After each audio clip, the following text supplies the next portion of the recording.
졸지에 진골이 돼서 뭔들 바를 모르겠습니다.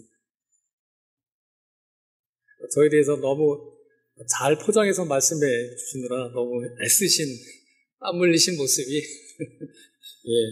느껴집니다. 진골도 아니고요. 요즘에 더욱 느끼는 거지만 정말 제가 주 앞에서 참 부족하고 무익한 종이라는 거를 날마다 순간마다 요즘에 아주 절감을 하고 있습니다. 실은 유병수 목사님과 저는 신대원 같이 다니기는 했지만 나이는 누가 더 많은 것 같습니까? 제가 흰머리가 좀 많아서 그런데 우리 유병수 목사님 저보다 한참 위에 선배님이십니다. 죄송합니다. 좀 실수를 또 하네요. 네, 죄송합니다. 또 이렇게 하늘문교회에 저를 또 이렇게 초청해 주셔서 말씀을 같이 또 나눌 수 있는 또 귀한 또 기회를 주심을 감사를 드립니다. 예배는 하나님과의 깊은 교제와 만남의 자리이기도 하지만 그와 동시에 성도와 성도의 교제와 만남도 이를테면 코이노니아라 표현할 수 있겠죠. 그 성도와 성도의 만남도 너무 중요합니다. 어찌 보면 한국 교회들은 하나님과의 만남에 대해서는 많은 관심을 가지고 또 집중을 하지만 하나님과 나 수직 관계에는 많은 또 집중을 하고 갈급함이 있지만 상대적으로 성도와 성도와의 관계, 지금 내 주변에 있는 지체와의 관계에 있어서는 우리가 상대적으로 많이 좀 부족한 감이 있는 것이 사실입니다. 예배가 정말로 우리에게 은혜가 되고 예배의 능력을 힘입고자 한다면 하나님 앞에서의 하나님을 향한 갈증, 그리고 옆에 있는 성도를 향한 그러한 사랑의 마음, 섬기는 마음의 회복도 매우 중요합니다. 그러니까 예배에는 두 요소가 있다는 것이죠. 한쪽만 집중해서는 쓰러지고 맙니다. 그래서 균형을 이루어서 같이 가야 합니다.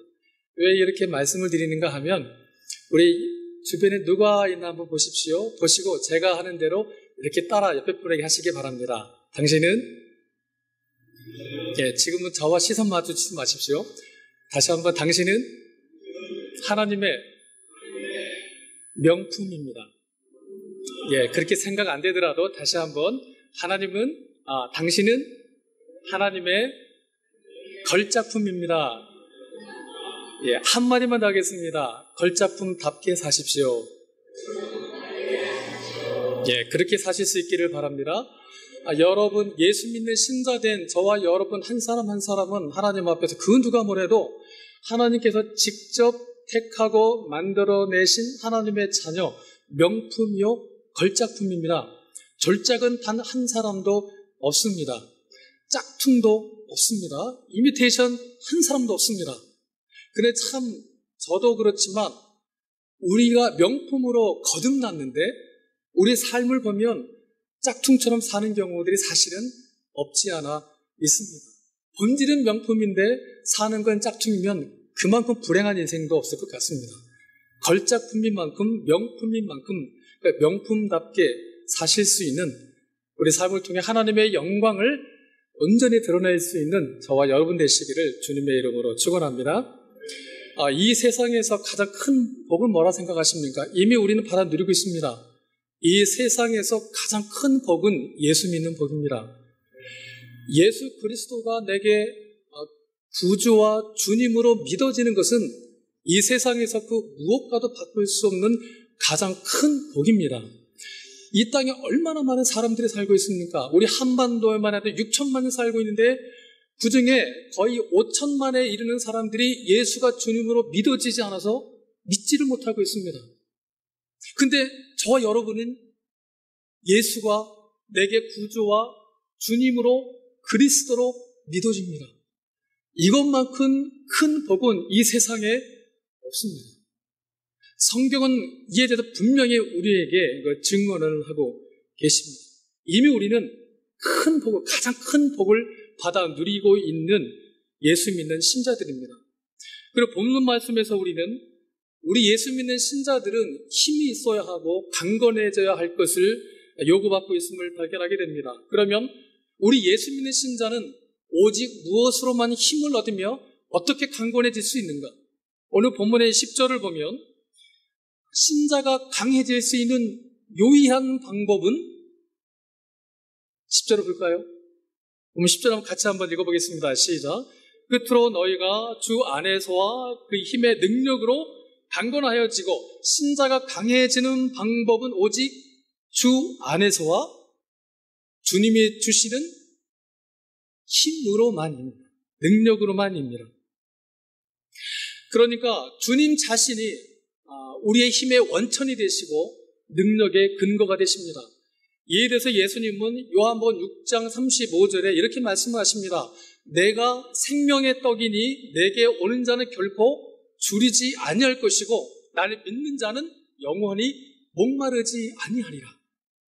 이 말씀이 우리에게 진리요 사실임을 믿으실 수 있기를 바랍니다.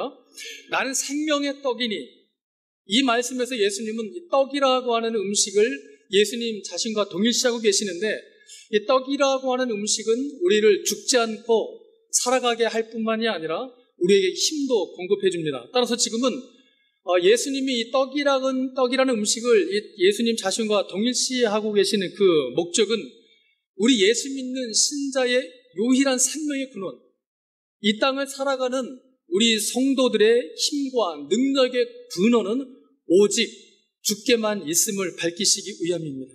여러분, 이 사실 믿으실 수 있기를 바랍니다.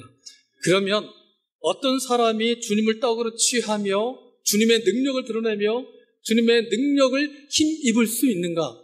이 질문은 우리 예수 믿는 신자들에게 매우 중요한 질문인데, 왜냐하면 예수를 믿으면서도 그 삶에서는 여전히 무능과 무기력감을 경험하면서 낙심과 좌절에서 빠져나오지 못하는 성도들이 뜻밖에도 참 많이 있습니다.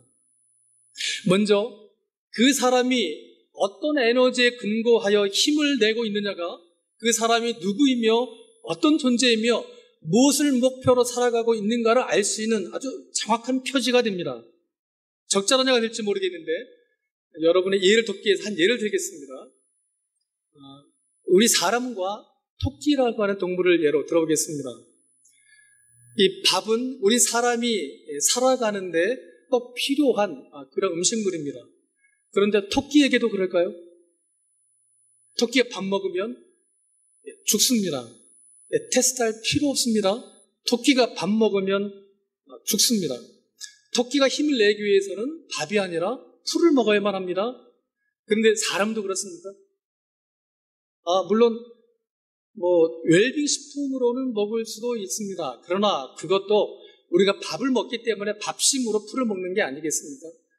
물론 그건 요즘 자매들 가운데 하루 세 끼를 다 풀만 먹으면서 요즘 제가 왜 이렇게 힘이 없는지 몰라요, 이렇게 굉장히 의아해하는 제 아내 같은 사람들이 있는데, 사람이 밥을 안 먹고 풀을 먹으면 힘을 못 쓰는 건 당연한 겁니다. 토끼는 풀을 먹어야 힘을 내고 사람은 풀이 아니라 밥을 먹어야 힘을 쓰는 법입니다.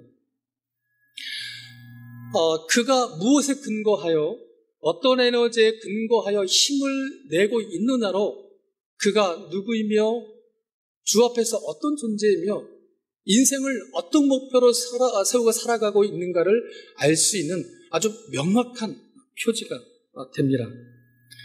요즘 한국 교회들이 잘 알고 계시지만 너무 안타깝게도 이 세상을 향해서 힘을 못 내고들 있습니다. 겪어보시겠지만 요즘 전도하는 게 얼마나 힘이 듭니까?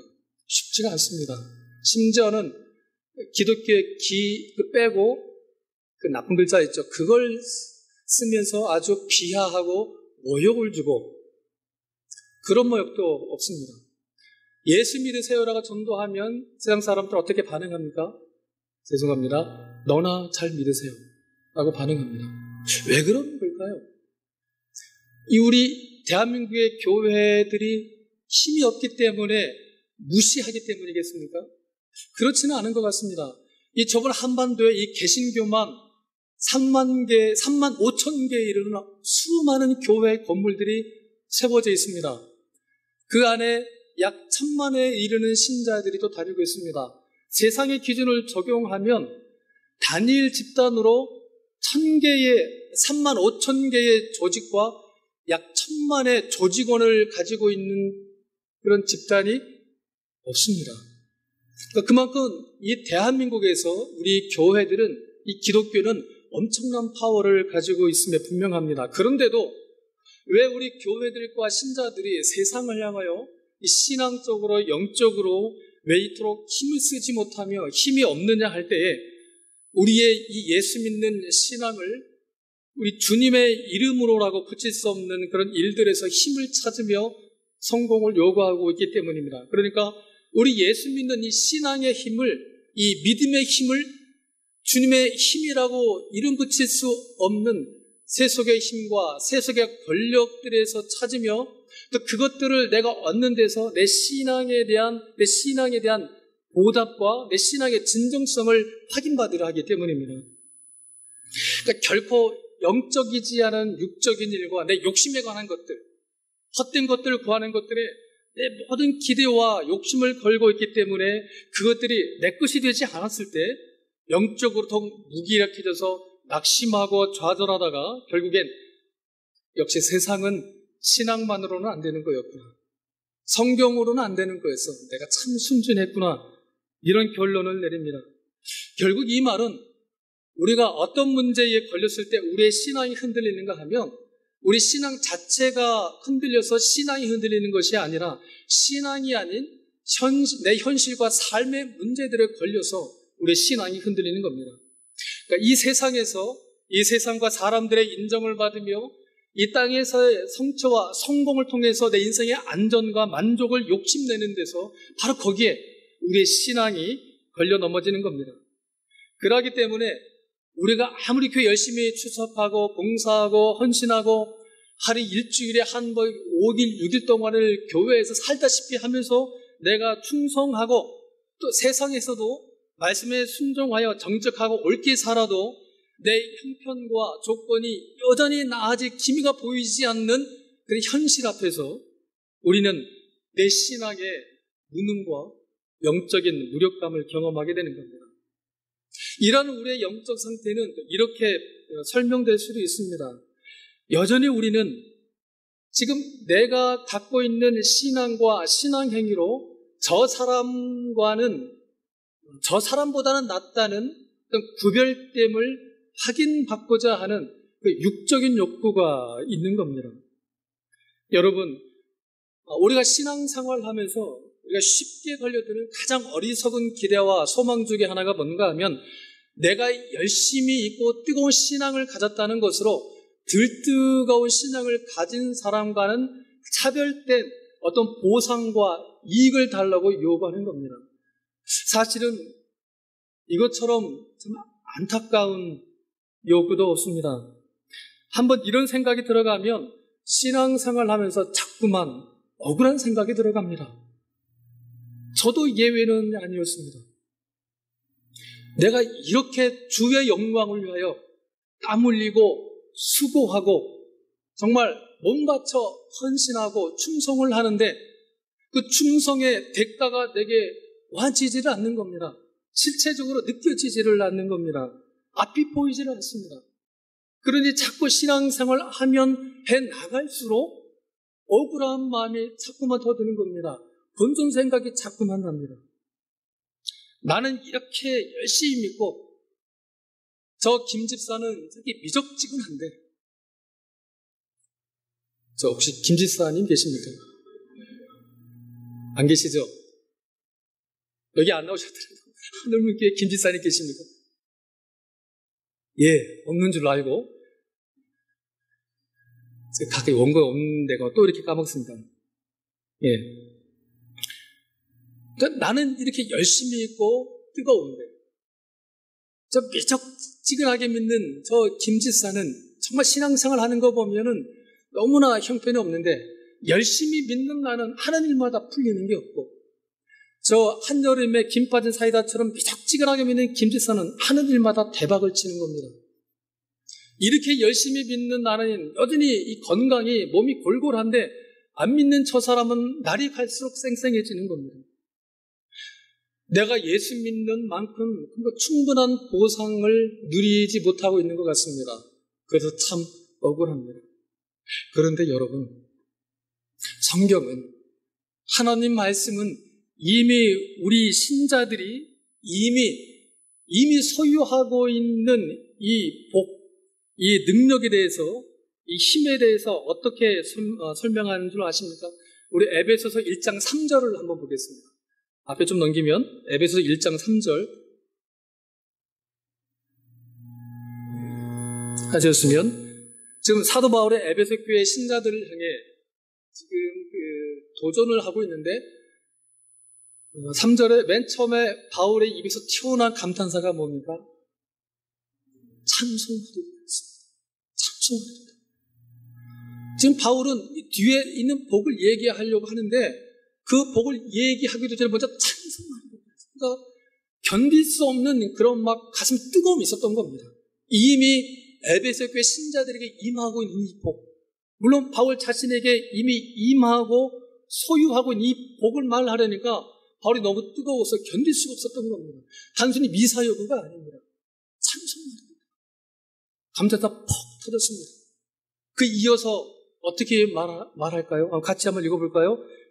시작. 하나님 곧 우리 주 예수 그리스도의 아버지께서 그리스도 안에서 하늘에 속한 모든 신령한 복을 우리에게 주시되, 하나님 곧 우리 주 예수 그리스도의 아버지께서 그리스도 안에서 하늘에 속한 모든, 대부분에도 아니에요, 모든 복을 우리에게 주시되. 믿으십니까? 이거 믿어줘야 합니다. 하늘에 속한 모든 신령한 복을 우리에게 주시되. 근데 이 말씀의 의미를 우리가 좀 더 이해하기 위해서는 이 원어의 의미를 우리가 좀 새길 필요가 있습니다. 이 우리에게 주시되라는, 주셨다라는 그 시제가 원어 번역으로는 현재 완료형입니다. 그러니까 우리 한글에는 없는 어법이에요. 그렇기 때문에 저와 여러분 같은 한국 사람들에게는 우리에게 주시되라는 이 말이 갖고 있는 그 깊은 뜻을 딱 체감하기 언뜻 쉽지는 않습니다. 현재 완료라고 하는 것은 이런 겁니다. 과거에 일어나고 발생한 그 일이 과거로만 끝난 것이 아니고 계속 이어져서 현재의 지금까지도 동일한, 변함없이 동일한 효력과 영향을 끼치고 있는 상태를 말하는 겁니다. 영문법 시간도 아니고. 근데 무슨 뜻인지는 아시겠죠? 이럴 줄 알았습니다. 현재 완료가 저도 어려웠거든요. 이게 우리말 어법에 없는 거라서. 이렇게 말하면 좀 쉽지 않을까 싶습니다. 과거에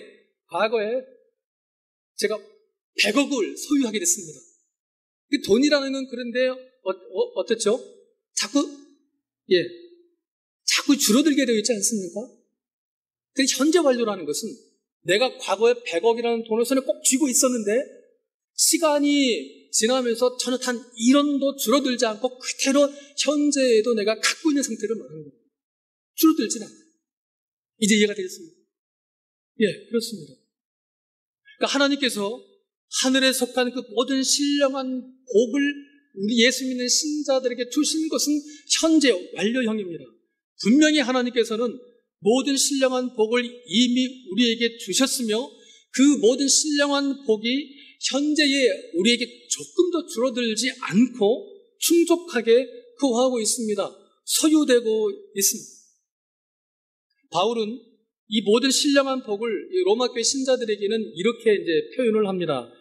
한 절 더 찾아보겠습니다. 로마서 8장으로 한번 가볼까요? 로마서 8장 31절, 32절 말씀입니다. 신약 251페이지.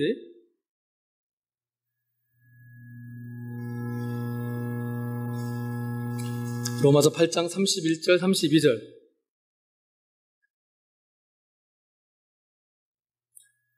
찾아서 우리 함께 읽겠습니다. 그런즉 시작. 그런즉 이 일에 대하여 우리가 무슨 말 하리요? 만일 하나님이 우리를 위하시면 누가 우리를 대적하리요? 자기 아들을 아끼지 아니하시고 우리 모든 사람을 위하여 내주신 이가 어찌 그 아들과 함께 모든 것을 우리에게 주시지 아니하겠느냐? 네. 여기서 하나님이 우리를 위하신다는 것은 하나님이 우리 편이시라 라는 뜻입니다. 얼마만큼요?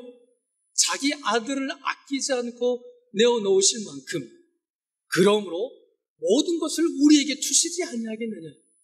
무슨 뜻입니까? 다른 모든 것들에 대해서는 염려가 되지 않는다는 겁니다. 이것이 바로 예수 믿는 신자된 우리의 모습입니다. 다른 모든 것들에 대해서는 염려가 되지 않는 것이 예수 믿는 신자의 현재의 자리입니다. 그러니까 예를 들면 하나님께서 아들을 주심이 100억이라면 다른 모든 것들은 동전입니다. 10원짜리, 100원짜리입니다. 100억을 받았는데 그 10원짜리, 100원짜리 때문에 걱정이 되겠습니까? 그건 말도 안 되는 것이죠. 그런데 우리의 현실은 이 10원짜리, 100원짜리의 필사적입니다. 그래서 어떻게 이 손에 꽉 쥔 이 10원짜리, 100원짜리를 잃어버릴까봐 아니면 이 10원짜리, 100원짜리를 갖지 못해서 마치 죽을 것처럼 염려하는 그런 신자들이 의외로 많이 있습니다. 예수를 믿은 후에도 여전히 거의 모든 부분에 있어서 부족함과 갈증과 무능을 겪는다는 겁니다. 우리는 예수 믿은 후에도 여전히 우리 손에 쥔 게 아무것도 없다고 느낍니다. 사실은 현실은 그렇지 않은데 우리 그렇게 느낍니다. 부유하게 해두셨는데 죄송합니다. 거짓처럼 자신을 바라봅니다. 그래서 여전히 우리는 하나님 앞에서 부족하다 아우성입니다. 대체 그러면 뭐가 문제인 걸까요? 하나님은 이미 현재 완료형으로 우리의 복을 주시는데 여전히 우리는 부족하답니다. 뭐가 문제인 것이죠? 에베소서 1장 3절. 하늘에 예수 믿는 신자에게 하늘에 속한 모든 신령한 복을 우리에게 주시리. 하나님께서 우리 신자에게 주신 모든 복은 하늘에 속하고 신령한 것입니다. 다시 말씀드리겠습니다. 하나님께서 예수 믿는 신자에게 주시는 그 모든 복은 전부 다 예외 없이 첫째, 하늘에 속하고 두 번째, 신령한 것입니다. 자, 그러면 뭐가 문제인지 감이 오십니까? 이 복은 하늘에 속한 것이기 때문에 하늘에 속한 사람들에게는 이 복이 정말 충만하게 누려지고 충족하게 경험되지만 하늘 바깥에 있는 사람, 하늘에 속하지 못하고 이 땅에 속한 사람들에게는 이 하늘에 속한 모든 신령한 복의 충만함이 결코 경험될 수도 없고 누려질 수도 없으며 그래서 이해될 수도 없는 겁니다.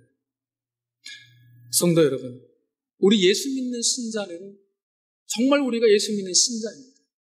그렇다면 신자된 우리는 우리 신자로서의 우리의 매일의 자신의 삶을 이 영적이고 하늘에 속하고 하나님의 시각에서 점검받지 않는 한 우리는 예수 믿으면서도 여전히 내 손에는 아무것도 쥔 게 없다 느낄 수밖에 없습니다.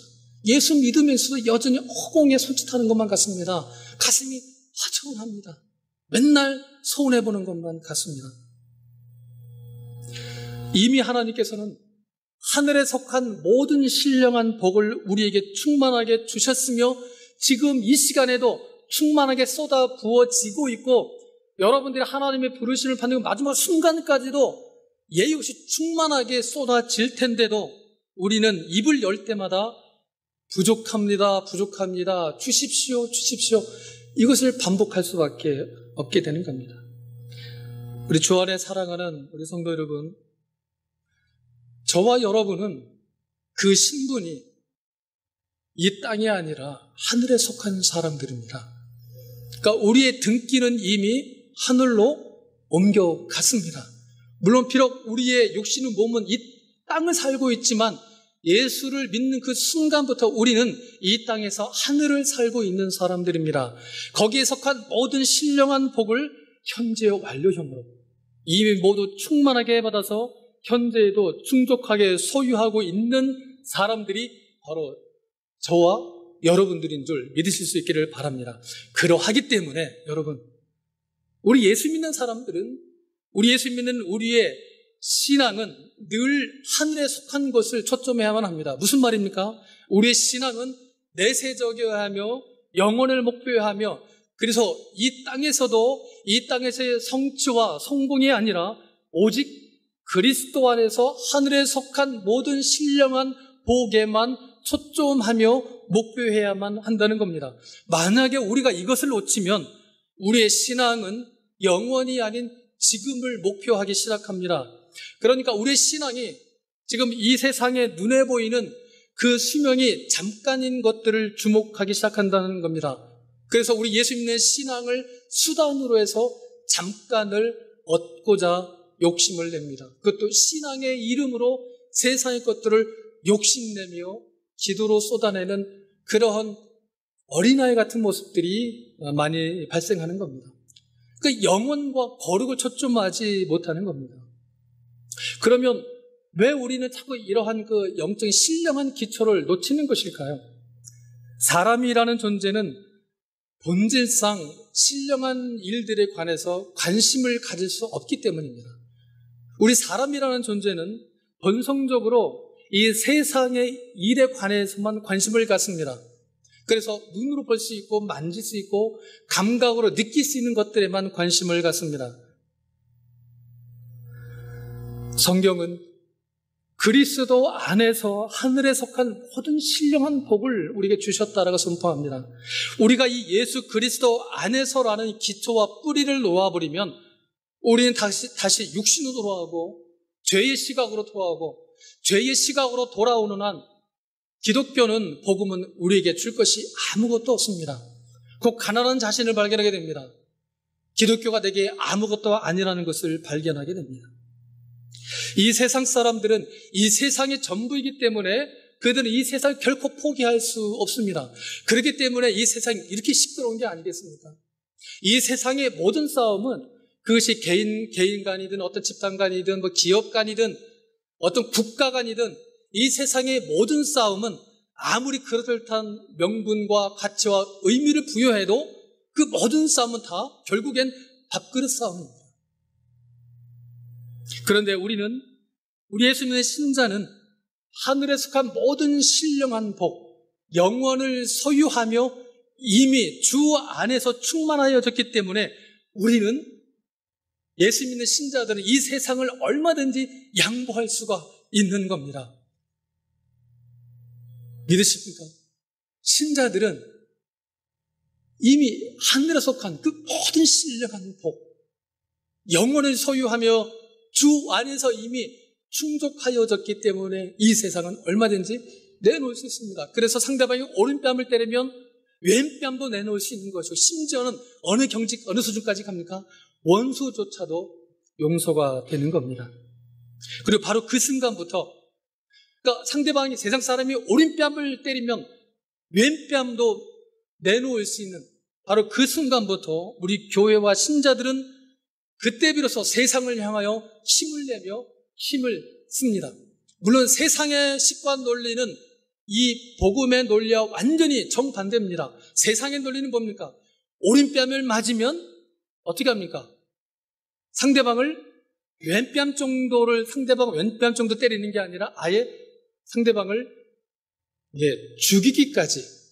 그러니까 나는 더 힘을 내서 상대방을 눌러야 내가 승리하는 것이다. 그것이 세상의 식과 세상의 논리입니다. 그러나 이 복음의 논리, 이 하나님의 식은 그것을 완전히 뒤집어 놓으십니다. 오른뺨을 맞았느냐, 왼뺨을 내놔라. 그러면 네가 지는 것이 아니라 그때 비로소 네가 힘을 내고 네가 세상을 향하여 힘을 쓸 수 있다라고 말씀을 하십니다.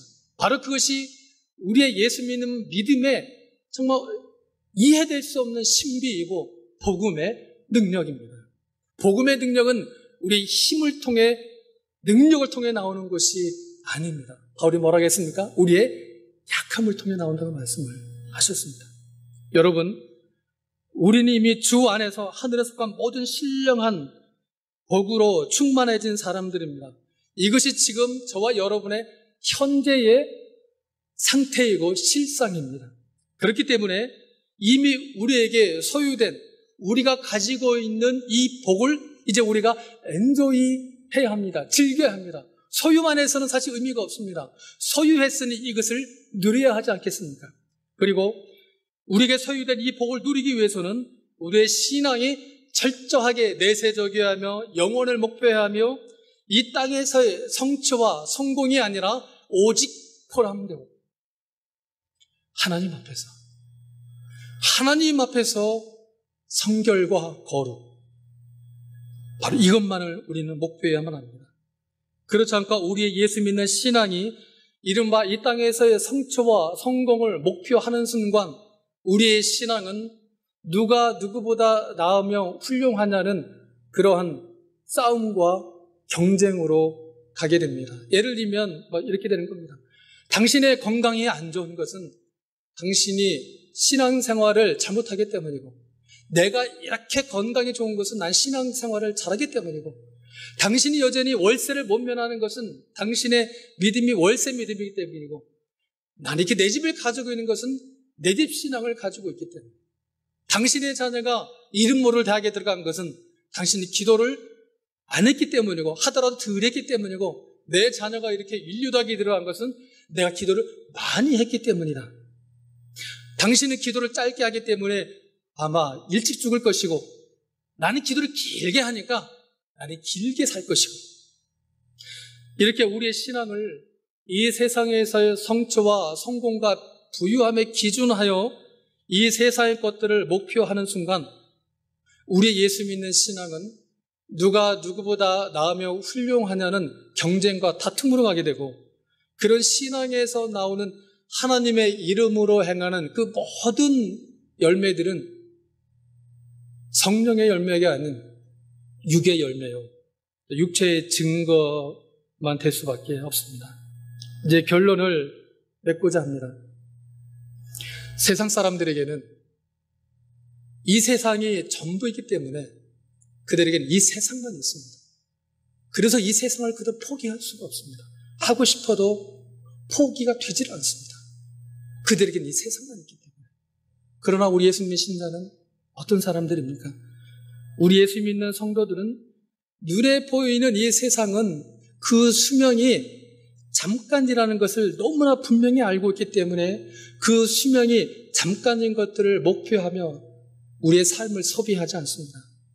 우리는 눈에 보이지는 않지만 영원을 목표하며 이미 우리에게 소유된 하늘에 속한 그 모든 신령한 복을 충만하게 누리며 살아가는 사람들입니다. 소유된 복 가졌으니까 됐어? 아니요. 거기서 멈추면 불행한 신자의 삶을 살게 됩니다. 그만큼 안타까운 게 어디 있습니까? 예수 믿으면서 불행하게 살다니. 우리가 그런 불행한 신자의 삶을 살지 않기 위해서 우리에게 필수적으로 요구되는 조건이 있습니다. 여러분, 지금 어떤 삶의 조건과 형편에 있든지 이 세상과 세상의 것들로 나의 힘을 삼지 말고 오직 주 안에서와 주님의 힘의 능력으로만 내 힘을 삼으실 수 있기를 바랍니다. 그러면 주의 힘이 나를 통해서 드러나지며 나타나지며 내 주변 사람들이 주의 능력이 나를 통해서 나타나지는 그 증거를 보게 됩니다. 쉽게 말해서 세상 사람들이 나를 보고 예수를 보게 됩니다. 그것이 바로 진정한 신자된 구원받은 하나님의 백성으로서의 열매 맺는 삶입니다. 바로 그런 삶을 사실 수 있는 저와 여러분 되시기를 주님의 이름으로 축원합니다. 함께 기도하시겠습니다.